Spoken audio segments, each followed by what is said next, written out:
Alors salut à tous, on se retrouve aujourd'hui pour parler de la Orca FPV Control, donc la radio dernière et première en date de Orca, de la marque Orca. On l'a testé pendant du coup maintenant plusieurs semaines, plusieurs mois même, puisque la review date maintenant de l'année dernière, donc du 31 décembre 2021.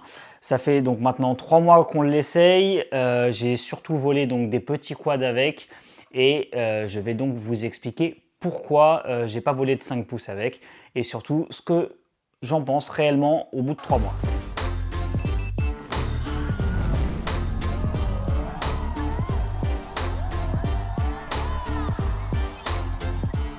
Pour commencer, donc c'était une radio annoncée comme simple d'utilisation, très pratique, très facile à prendre en main et à la portée des débutants et des pilotes expérimentés.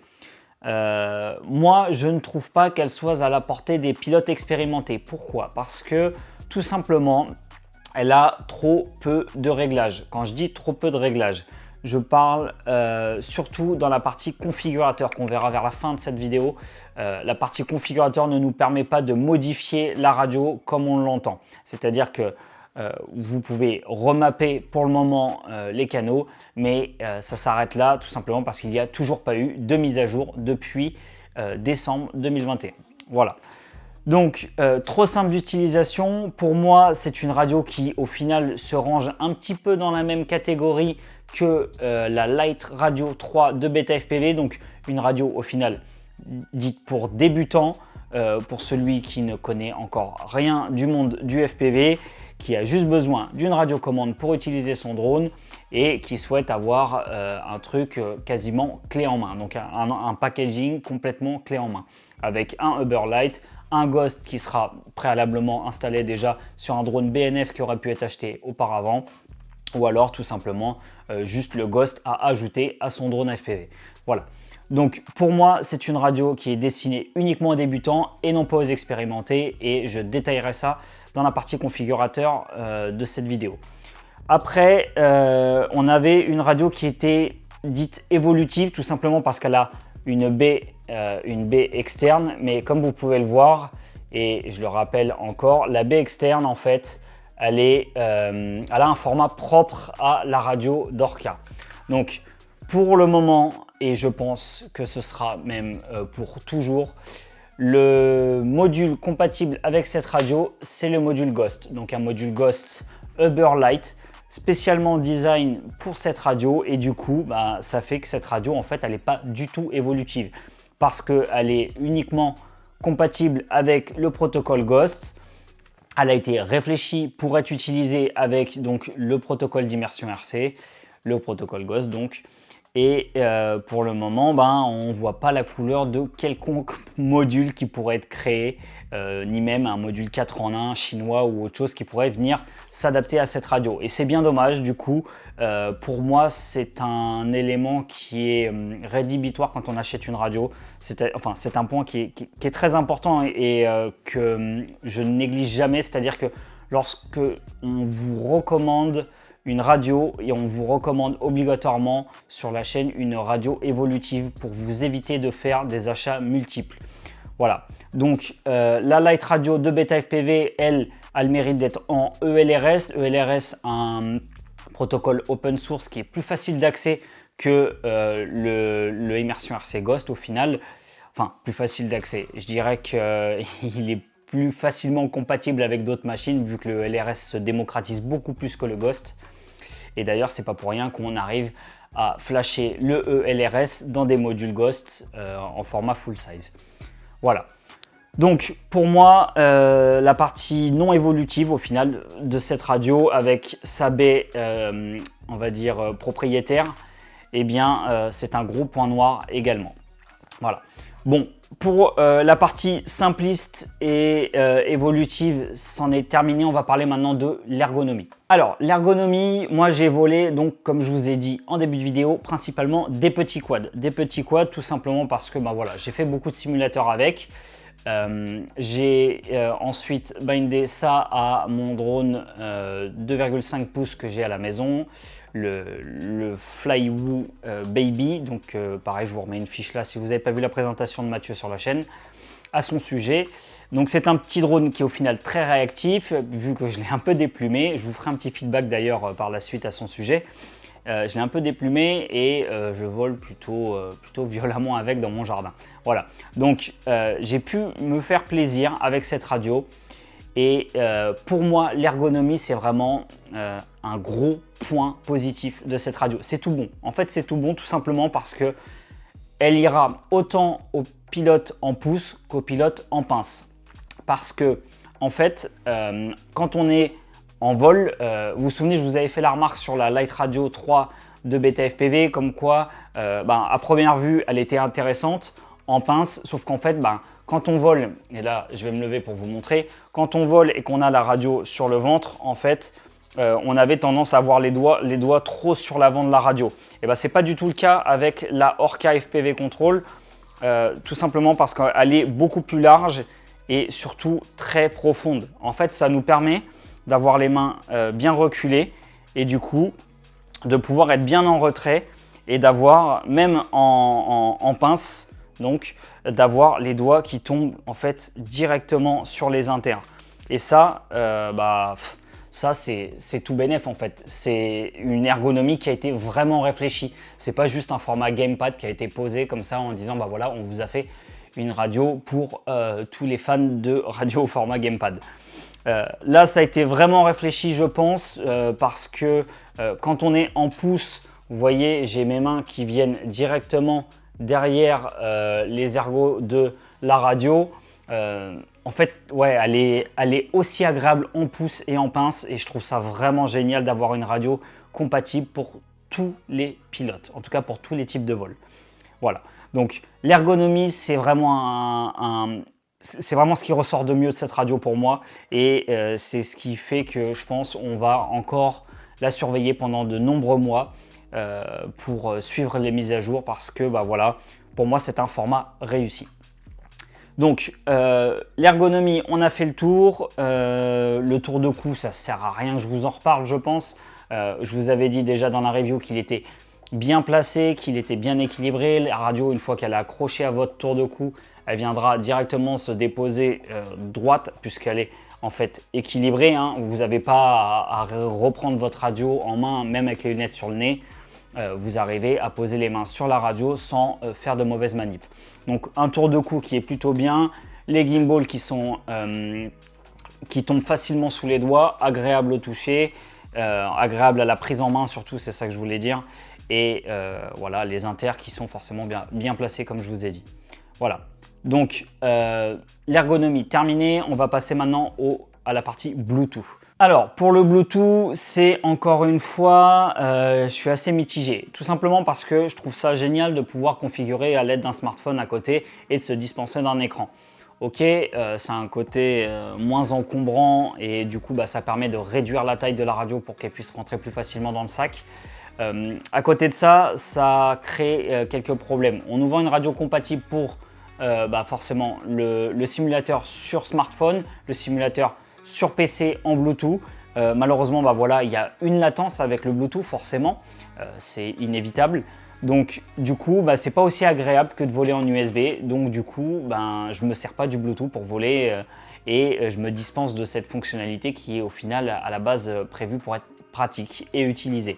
Donc, oui, si on est feignant et qu'on n'a pas envie et que la latence ne nous gêne pas, on peut voler en Bluetooth sur les simulateurs de PC. On peut voler en Bluetooth sur son smartphone avec le simulateur FPV Skydive de Orca. Et du coup, pour ceux qui sont un peu plus pointilleux, vous allez passer en USB forcément. Et un point important qui m'agace vraiment à plus haut point, parce que j'ai déjà fait deux mises à jour qui n'ont servi à rien, j'y reviendrai après, mais deux mises à jour quand même. Et du coup, j'ai dû reset mes périphériques Bluetooth, reconnecter la radio, la passer en mode setup, etc., etc. Donc, me reconnecter à cette radio à plusieurs reprises. J'ai aussi testé sur iOS pour voir si le configurateur changeait, ce n'est pas le cas. Et du coup, tout ça pour vous dire que j'ai fait plusieurs appairages avec les smartphones. Ce que j'en conclus, c'est qu'au final, quand vous appairez votre smartphone, eh bien, vous allez avoir Orca FPV Control une fois. Si jamais vous avez besoin de passer sur votre PC, vous vous souvenez, je l'avais marqué sur l'article, on maintient le bouton B, la radio reset, ça vous fait une suite de défilements de LED rouge, la radio reset et vous pouvez la réappairer à un autre périphérique.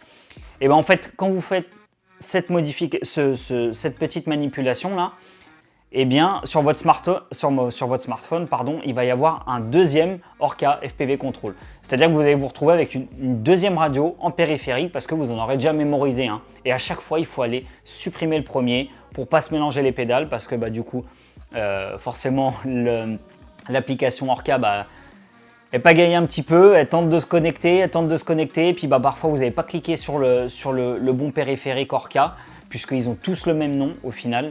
Donc voilà, moi je trouve ça pénible. Je trouve ça pénible de devoir à chaque fois supprimer l'ancien périphérique, réappairer, et puis reset ici, réappairer.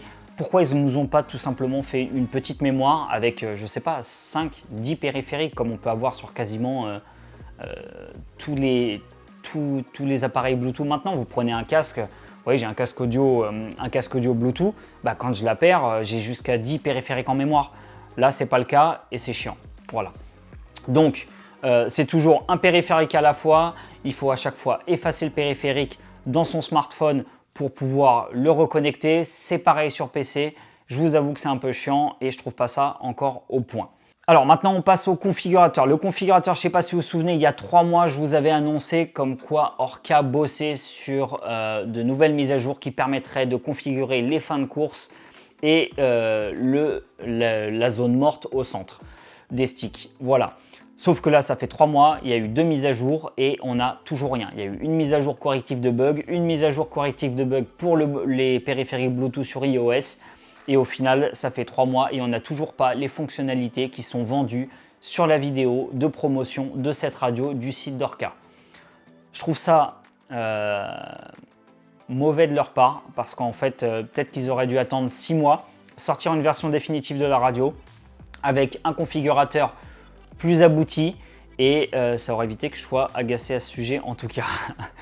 Alors, je ne sais pas si pour vous c'est pareil, je vous invite à commenter d'ailleurs à ce sujet, me dire si pour vous les régler sur la radio directement les fins de course et la dead zone c'est important. Pour moi ça l'est en tout cas, tout simplement parce que en fait en vol on se retrouve sinon avec des mouvements parasites et c'est mon cas sur mon petit drone. Voilà, donc ce n'est pas des problèmes de réglage PID, hein. Là je sais exactement que ce sont mes gimbals qui ont tendance à gigoter et ça malgré les 10 points de dead zone que j'ai pu ajouter dans Betaflight. Voilà, donc le manque de ces réglages-là dans le configurateur ne nous permet pas de synchroniser correctement les informations envoyées à la radio, depuis la radio jusqu'au drone correctement et de reboucler avec Betaflight correctement. Voilà. Donc ça ne permet pas de finaliser les réglages de son drone et moi personnellement ça m'agace à plus haut point.